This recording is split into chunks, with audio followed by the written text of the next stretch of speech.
আমি মনে করি বয়স থাকতেই husband wife quality time enjoy করা উচিত। ভালো কোথাও বছরে একবার ঘুরতে যাওয়া, মাসে অথবা সপ্তাহে একদিন রেস্টুরেন্টে খেতে যাওয়া উচিত। অনেক সময় এই জিনিসগুলোতে টাকা অপচয় মনে হতে পারে, তবে জীবনে বেঁচে থাকলে ইনশাল্লাহ রিজিকের ব্যবস্থা হবেই। সংসার জীবনে বিভিন্ন ধরনের রেসপন্সিবিলিটি আসবে, এটাই স্বাভাবিক।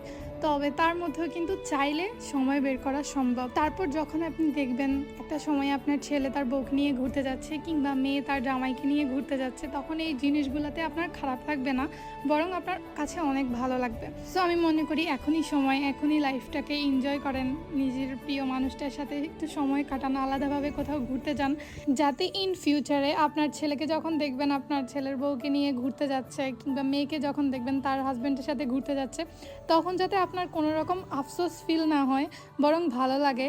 অ্যান্ড আপনার পার্টনারের সাথে কাটানো মুহূর্তগুলো সারা জীবন আপনার স্মৃতিতে অটুট হয়ে থাকে।